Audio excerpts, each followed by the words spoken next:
welcome back to another episode of the Speak Real podcast, where we share one on one stories with our youth speakers. And before we begin, I want to give a special shout out to the TD Bank Group for supporting our online programming. And now I want to introduce a really special guest, another youth speaker and youth facilitator of ours, Adam. Hi, Samira. Thank you for having me on the podcast. Of course. Hi, Adam, and thank you for joining us today.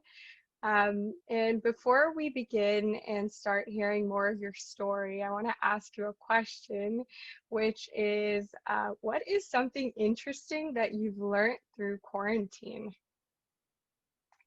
So, something interesting that I've learned through quarantine is, um, I guess the fact that you're only as good as your systems.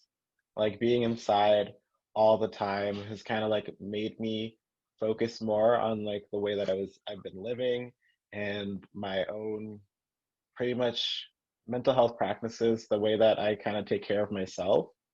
And I realized that like a lot of when you don't have all this other stuff to distract you, like going out with friends, like going to school, all this other stuff, it kind of like shows you like how good you are to yourself. So I think that is what I've been learning. I've been learning how to take care of myself a little bit more. That sounds really great.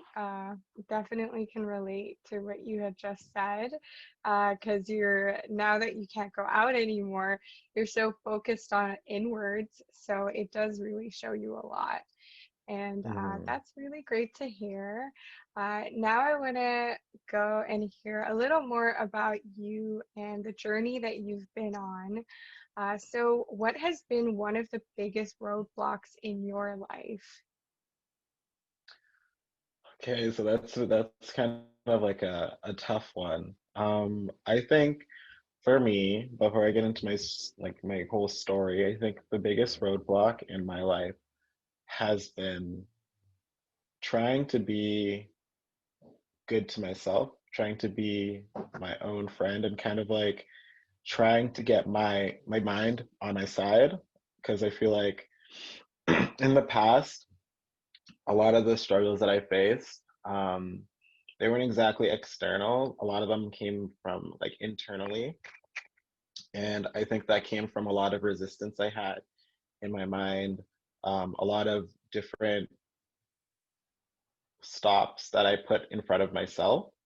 Um, and I'm happy that I can realize that now because the thing that's liberating about that is that like when you realize that the only person who's in your way is yourself, um, that kind of gives you more control, that gives you more power. I know that a lot of people when they deal with mental health issues, uh, it kind of is disempowering to them because they feel like something's wrong with them.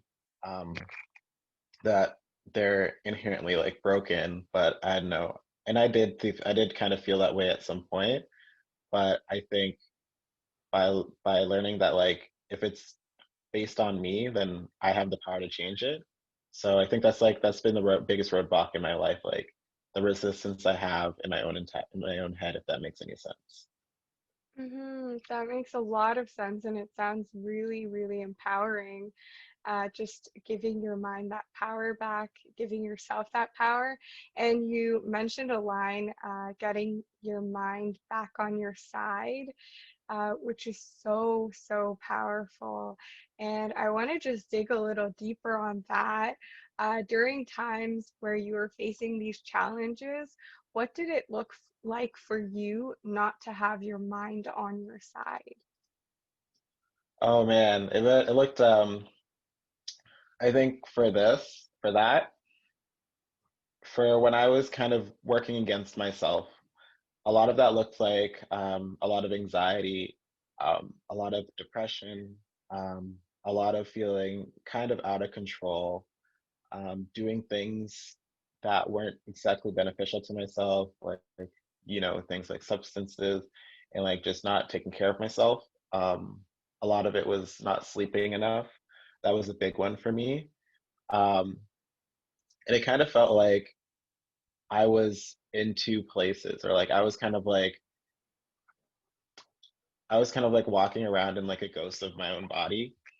Uh, if this makes any sense, it kind of felt like there was me living my life, and then there was kind of like me in the back, kind of watching myself living my life.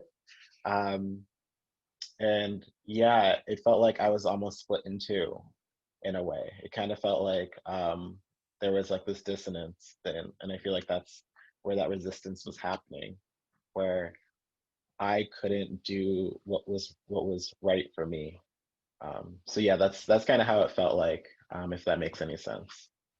No, that's a very powerful imagery as well, because even though I haven't experienced that, as you mentioned, being kind of split into two and a ghost in your own body, it's so visual that you can just imagine how alienating that must have felt even to yourself. And I want to kind of hear more about just your experiences in high school or middle school. What are some of the things that led up to you feeling like a ghost in your own body? Okay, yeah. So when I tell my story, it's mostly about like my experiences in like middle, pretty much like high school, middle school. And so elementary school was like really good for me. Like I, had friends and stuff. I did pretty good in school, and it was pretty normal childhood for me. But like leading up to like I guess the end of middle school, I felt like that's when I started feeling a lot of these like mental health issues. Mostly it started with depression. I just remember just kind of feeling like I was like sitting in my room and just kind of like feeling almost like all the colors kind of come out of like everything I saw, and I didn't really know why I was feeling this way. And I think a lot of the reason I was feeling this way was because I wasn't able to address certain things that were going on around me. Um, uh, Going into high school, I kind of started developing more anxiety within myself because I went to a new high school. I talk about how I went to an art school, um, and when I went to that school, I didn't really. Well, I went for dance, and like when I went there, I didn't really feel like I was as good as you know, the other people in my class. I had a lot of negative self-talk to myself, and that kind of manifested in anxiety because I was doing this negative self-talk to myself, but then I was also um, denying these negative feelings that I was having to myself because I felt like if I pushed them down and pushed them away, they would just go away, and I'd kind of like push them down so much where like I think that's where the whole idea of me splitting in two kind of happened, where I had this part of me that I was kind of like pushing to the side, and then I had this other part of me which I was acknowledging. So, um, and by pushing it to the side, it wasn't making it go away. And so um, that would manifest in a lot of different things. That manifest in mostly physically. Uh, I remember, sometimes having like panic attacks where I couldn't feel it. I felt like I wasn't really breathing properly, my skin getting really warm, a lot of tension in my body. That's how it manifested. And so that's kind of how I started into this a little bit of a spiral of pretty much feeling like I was like two people in one body in a way.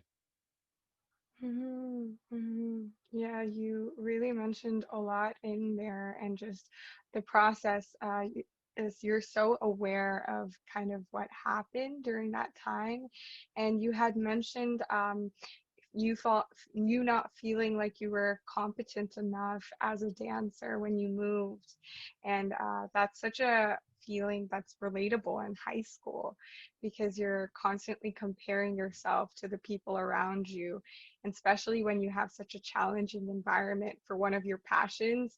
I could Hmm. easily see how one is comparing themselves and kind of placing themselves lower. So that. And especially manifesting, like it's so important to kind of reflect on how it physically manifests in your body because we're so caught up with also just the other aspects of it. But physically, your whole body is going through a change in that time. And during that time, what was the moment that you realized that you really needed help? Was there like a specific person or any, yeah, any time? So for me, I think it was I realized that when I had this kind of like pervasive thought loop in my head. It's kind of like silly, but like I kind of had um this thought that like I was going to die, which seems like very dramatic, but like for me it wasn't super dramatic because I knew logically like that wasn't gonna happen. I knew that like I was in a safe place. Nothing told me that that was gonna happen, but it's just this complete thought loop happening over and over, which caused a lot of anxiety because it was the way that I can explain it is like if you're playing a video game and it seems like how the music changes whenever there's an enemy nearby or like there's like a Mhm. boss or something that says like, oh, get ready to fight. Um, that's how it felt, where like that music was always playing, but like there was no enemy near me, but I was always in fight or flight mode. And so that was like the real like kind of red light to tell me like, hey, like you have to pay attention. Um, Before, when I was talking about like manifesting like physically like these symptoms in my body, like for a while I couldn't even recognize those because it seemed like I was like almost cut off at the head, where like I wasn't feeling those symptoms. And a lot of times other people had to tell me like, hey, like you're gripping, like you're like gripping your hands, or like, hey, you're gripping your feet, or I can see you're holding a lot of tension in your shoulders. And I was like, wait, what, really? um and it wasn't until I kind of brought my awareness to that I started realizing these sorts of feelings I was having. And I think that kind of contributed to the whole feeling like I was split in two as a person. Um, like like when I was talking about the ghost analogy, or actually I should talk about more about the manifesting and physical, because when I started pushing down these emotions I was feeling, um, I think they had to be addressed. And I think at some point my body, or like one part of my brain, was like, hey, like pay attention to this. And it was trying its hardest to like get my attention, and I was kind of ignoring it. um and yeah, Mhm. I think that's kind of like how it, like a lot of that anxiety started happening inside of me. Yeah, it's really interesting how like your body subconsciously understood and reacted in a way that you yourself was unaware of, but the people around you could see it. So it really does kind of show what you were experiencing at that time. Uh, Hmm. yeah. And now I just want to know, like, what are some of the steps, maybe some of the first steps you took, what really helped you, and coping tools to overcome that period in your life? Oh yeah, so for me, dance was like a really good outlet for that, because I feel like a lot of the problems I was facing was because I wasn't able to be honest with myself about the things I was feeling, be honest with myself about like my more negative emotions. And so I think because I was able, through dance, it was a way of self-expression. So where I could explore those emotions, where I didn't have to like talk it out to anybody or anything, because that was kind of something I wasn't ready for. Um, I kind of wanted to just keep it to myself because I'm kind of a private person, and and talking to other people makes me feel a little bit vulnerable. So being able to explore those emotions through dance, in a way that like doesn't even require me to speak them out, was a very, very powerful thing for me, because um, I was able to address that part that was like kind of that part of myself that's kind of screaming out to say like, hey, um, you're feeling these things, like don't push them down. So that was one big thing. So yeah, dance is a form of self-expression. Another thing that helped me as a coping tool was journaling, um, because like that Hyanda seemed like another step in a more vulnerable direction. Because before high school, I never really kept any journals or diaries or anything because I was always afraid of people seeing it or reading it. But like, I started writing down my feelings more often, and when I was able to like look at them on a piece of paper and like kind of like take everything that was in here, like in my head, and like put them on a piece of paper and like read them back to me, it gave me a new perspective because when your thoughts are in your head, um, they seem more logical. Because there's no separation between you and the thought. But when you put that thought on a piece of paper and you read it back to you as if like someone else was saying it, then you realize, huh, not maybe not all these thoughts make a lot of sense. Like, and it's more easy to have like an objective look at it and say like, oh, I'm thinking like this. Maybe I should like change some things in my life to help me kind of like change my thought pattern. Um, and then other than that, uh, the other coping tool I used was just simply talking to people who I trusted. Uh, I know that before I really couldn't imagine talking to people about the things I was feeling inside, like negative emotions I was having. Um, but I remember at one time talking to like a really good friend, just opening up to him about like, hey, like I'm feeling like a little bit depressed, I'm feeling a little bit anxious, and he was just so understanding and pretty much made me feel like I could open up to him, and like all those thoughts in my head of like, oh, if you open up to people, they're gonna like think this about you, they're gonna think that about you, kind of like disappeared because he proved those wrong, and that was a big step in kind of like letting those emotions out. So I think those were like that was also a big way, big step for me to like kind of like cope. And you mentioned some three really amazing coping ways. Like when you mentioned the first one, I was like, yes, that's like such a great tool. Like self-expression, dancing, anything creative where you get to kind of create and kind of transform your thoughts into something positive is such a great thing. And you had mentioned that it also kind of taught you how to accept those feelings, right? Yeah, like when I was dancing, that's why I like. I think that's why I liked it so much because when I had that feeling of being split in two, like when I was dancing, it felt like that I kind of came together, and I was like, oh, my thought, my brain and my body are like together, like working in sync, and it kind of felt more like I could be in the present moment because I was actually like feeling the things I wanted that I was meant to feel. That's beautiful. That, like the whole description of it, but actually, like how it all comes together is just, it's so amazing. And it really does show where you are right now as you've kind of learned to accept and embrace. And you mentioned another really, really great coping tool, which is writing. I myself use journaling a lot, and I loved again the way you described just taking everything that's happening up here and putting it down on paper, because I also find that when you're kind of having these thoughts and you're so close to them, you forget how big of an impact your own emotions play on those thoughts. And when you can get that space between it, it's just crazy the difference you'll see in just your thoughts even 10 minutes later.